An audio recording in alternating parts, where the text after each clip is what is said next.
ശ്രീ മോഹൻ റോയി, നേരത്തെ ഒരുപാട് നമ്മൾ പലപ്പോഴായി പല കേസുകളിലും ഒരുപാട് പേർ അറസ്റ്റിലാകുന്നുണ്ട് ലഹരിയുമായി ബന്ധപ്പെട്ട്. അപ്പോൾ അവരുടെയൊക്കെ തന്നെ ഒരു പാസ്റ്റ്, അവരുടെ ഈ പ്രസന്റ് കാലഘട്ടം, അവർ ജയിലിൽ നിന്ന് ഇറങ്ങിയ ആളുകളുടെയൊക്കെ തന്നെ അവസ്ഥ എന്താണ്? അവർ വീണ്ടും വീണ്ടും കുറ്റകൃത്യങ്ങളിൽ ഏർപ്പെടുത്തുന്നുണ്ടോ? അതൊരു കൗതുകമാണ്. ഒരു കൗതുകമായിട്ട് ഒരുപക്ഷെ ചിലപ്പോൾ ഡേറ്റകൾ നമുക്ക് പബ്ലിക്കിൻ്റെ മുന്നിലേക്ക് അന്വേഷണ സംഘത്തിനൊന്നും വെക്കാൻ കഴിയില്ലായിരിക്കാം ഈ കേസുമായി ബന്ധപ്പെട്ടതുകൊണ്ട്. അങ്ങ് മനസ്സിലാക്കിയിടത്തോളം ഇത്തരം അറസ്റ്റിലാകുന്ന ആളുകളുടെയൊക്കെ തന്നെ അവസ്ഥ എന്താണ്? ഇത് നമ്മൾ ഏറ്റവും പ്രധാനമായി മനസ്സിലാക്കേണ്ട ഒന്നാമതായി ഇത്തരത്തോളം ഒരു ഇൻവോൾവ്മെന്റ് നടത്തിയ മാതൃഭൂമി ന്യൂസ് സംഘത്തിന്റെ സുഹൃത്തു കൂടിയായ അനന്തകൃഷ്ണൻ അഭിനന്ദിക്കാൻ ഞാൻ ഈ അവസരം വിനിയോഗിക്കുക. പക്ഷെ അതോടൊപ്പം ഇതിൽ 2-3 കാര്യങ്ങൾ നമ്മൾ ഇടയ്ക്ക് ചർച്ചയുടെ മനസ്സിലാക്കേണ്ട കാര്യങ്ങളുണ്ട്. നഗരഹൃദയത്തിന്റെ ഒരു ഭാഗത്ത് 2-3 ദിവസമായി അനന്തകൃഷ്ണൻ അവരുടെ പുറകെ ആയിരുന്നു. ഈ 2-3 ദിവസമായി മറ്റാരും അവരെ ശ്രദ്ധിച്ചില്ല എന്നുള്ളതും ഈ സംഘത്തിന് വിവരം കൊടുത്തിട്ടില്ല എന്നുള്ളതും നമ്മൾ ശ്രദ്ധിക്കേണ്ടതുണ്ട്. അതോടൊപ്പം തന്നെ ഇത്രത്തോളം ഏറ്റവും കൂടുതൽ ആൾക്കാർ എനിക്ക് തോന്നുന്നു നഗരത്തിലൂടെ കടന്നു പോകുന്ന ഒരു മേഖല കൂടിയാണ്. അവിടെ ഇത്തരത്തിലൊരു സംഘം പ്രവർത്തിച്ചിട്ട് മറ്റാരും പോലീസിന്റെയും എക്സൈസിന്റെയും ഉൾപ്പെടെ സംഘങ്ങൾ അത് അറിഞ്ഞിട്ടുണ്ടോ എന്നുള്ളതും പരിശോധിക്കേണ്ടതുണ്ട്. പക്ഷേ ഇത് വാർത്ത എത്തിച്ചപ്പോൾ ഉണ്ടായ ഒരു റെസ്പോൺസ് വളരെ പെട്ടെന്ന് തന്നെ ഉണ്ടായിരുന്നുള്ളത്. ഇവരുടെ ഒരു പ്രശ്നം പരിശോധിച്ചു കഴിഞ്ഞാൽ പല രീതിയിലാണ് ആൾക്കാർ ഇതിലേക്ക് വരുന്നത്. അതായത് ഒന്ന്, അവര് ഈ നിരോധിത ലഹരി വസ്തുക്കളുടെ ഉപഭോഗം എന്ന് പറയുന്നത് ഉപയോഗവുമായി ബന്ധപ്പെട്ടിരിക്കുന്നത്. അതായത് നിങ്ങൾ ഈ നിരോധിത ലഹരി വസ്തുക്കൾ ഉപയോഗിച്ചു തുടങ്ങിയാൽ നിങ്ങൾ അതിന്റെ വിപണന ശൃംഖലയിൽ അംഗങ്ങളാകുന്നു എന്നുള്ളതാണ്.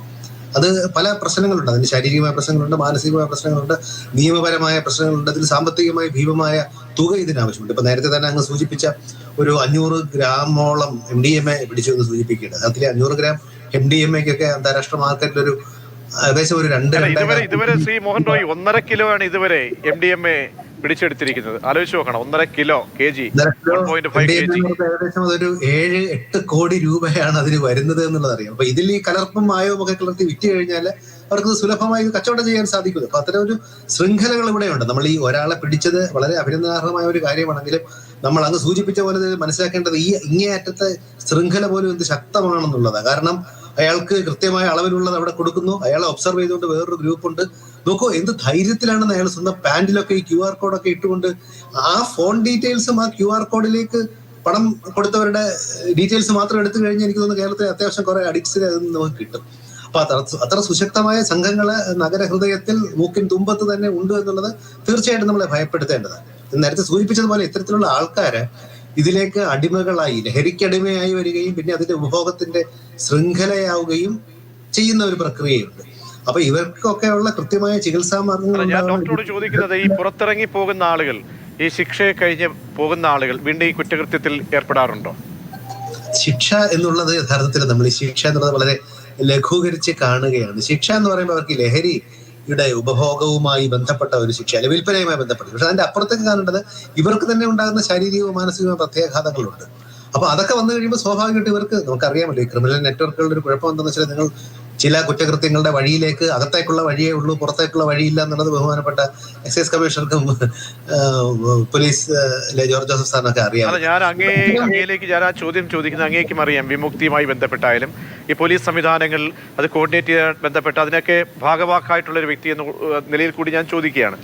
അപ്പോൾ ഈ ഡാറ്റ ഈ പോലീസിന്റെ കയ്യിൽ ഇറങ്ങിപ്പോകുന്ന ആളുകളുടെയൊക്കെ ഉണ്ട്, അവരെ നിരീക്ഷിക്കാനുള്ള സംവിധാനം കേരള പോലീസിലുണ്ടോ? അത് യഥാർത്ഥത്തിൽ നമ്മൾ സൂചിപ്പിച്ചതുപോലെ ഇതൊരു ലഹരിക്കതായിട്ടുള്ള യുദ്ധം എന്ന രീതിയിൽ ഇത് വന്നു കഴിയുമ്പോൾ ഇത്തരം ഏകോപിപ്പിച്ച എല്ലാ സംവിധാനങ്ങളും ഉണ്ടാവുകയും ഇത്തരത്തിലുള്ള ആൾക്കാരെ ട്രാക്ക് ചെയ്യുകയും വേണം. പക്ഷേ ട്രാക്ക് ചെയ്യുന്നതിന്റെ ഒരു പ്രശ്നം എന്താ പറയുക, നമ്മുടെ നാട്ടിലെ പോലീസിന്റെ സ്ട്രെങ്ത് എന്താ, എക്സൈസിന്റെ സ്ട്രെങ്ത് എന്താണെന്ന് നമുക്കറിയാം. അപ്പൊ സാമൂഹികപരമായ ഒരു ഉത്തരവാദിത്വം, ഒരു സോഷ്യൽ വിജിൽ എന്ന് പറയുന്നത്, സമൂഹത്തിന്റെ കണ്ണുകൾ ഇവർക്ക് നേരെ ഉണ്ടാകണമെന്നുള്ളതും ഇത്തരത്തിൽ വരുന്ന ആൾക്കാരെ ഒരു സാമൂഹ്യ നിരീക്ഷണത്തിന് വിധേയമാക്കണമെന്നുള്ളതും അത്തരത്തിലുള്ളവരെ നേരത്തെ സംവിധാനങ്ങളിലേക്ക് എത്തിക്കാൻ സമൂഹമാണ് ഇറങ്ങേണ്ടത്. ഇപ്പൊ തന്നെ അനന്തകൃഷ്ണൻ 3 ദിവസം അവിടെ നിന്നിട്ട് ഞാൻ നേരത്തെ സൂചിപ്പിച്ച പോലെ മറ്റൊരാളും ഈ എക്സൈസ് സംഘത്തിനെയോ പോലീസിനോ ഇപ്പോഴും അത് അറിയിച്ചിട്ടില്ല എന്നുള്ളത് വളരെ ഗൗരവമുള്ള കാര്യമല്ലേ. അപ്പൊ അത്തരത്തിലുള്ള സമൂഹത്തിന്റെ തുറന്നു പിടിച്ച കണ്ണുകൾ ഉണ്ടെങ്കിൽ മാത്രമേ ഈ ലഹരിയുടെ വ്യാപനം കുറയ്ക്കാൻ പറ്റൂ, ലഹരിയുടെ ശൃംഖലകളെ പൊട്ടിക്കാൻ പറ്റുകയുള്ളൂ. ഒന്ന് ആലോചിക്കുക, ഈ വർഷത്തെ സ്കൂളിന്റെ പ്രവേശനം കഴിഞ്ഞിരിക്കുന്നുവല്ലോ. ഈ വർഷത്തെ സ്കൂളിൽ ജോയിൻ ചെയ്ത കുട്ടികളുടെ എണ്ണം വെറും 3 ലക്ഷമാണ്. 70-ൽ ജനിച്ച കുട്ടികളായ 70 കിഡ്സിനൊക്കെ അറിയാമല്ലോ. 5-5.5 ലക്ഷം കുട്ടികൾ സ്കൂളിൽ പ്രവേശിച്ചിരുന്ന കാലത്ത് ഈ വർഷം 1-ാം ക്ലാസ്സിൽ വെറും 3 ലക്ഷം കുട്ടികളാണ്. അപ്പൊ നമ്മുടെ കുട്ടികളുടെ എണ്ണം കുറഞ്ഞുകൊണ്ടിരിക്കുക. അതായത് ചെറുപ്പക്കാരുടെ എണ്ണം കുറയുന്നു, യുവാക്കളുടെ എണ്ണം കുറയുന്നു. അപ്പൊ അവരെ കൂട്ടി നശിപ്പിക്കുന്ന രീതിയിലുള്ള ഈ മാരക ലഹരികൾ, രാസലഹരികൾ ഉൾപ്പെടെ ഉള്ളവ വന്നു കഴിയുമ്പോൾ തീർച്ചയായിട്ടും ഇതിനായിട്ടുള്ള ശക്തമായ ഒരു പ്രതിരോധ സംവിധാനം ആവശ്യമാണ്. അവിടെ ഓപ്പറേഷൻ തൂഫാൻ യഥാർത്ഥത്തില് ആരോഗ്യ വകുപ്പിന്റെയും എക്സൈസ് വകുപ്പിന്റെയും പോലീസ് വകുപ്പിന്റെയും ഏകോപനത്തോടു കൂടി നടക്കുന്ന ഒരു സംവിധാനമാണെന്ന് ഞാൻ മനസ്സിലാക്കുന്നത്.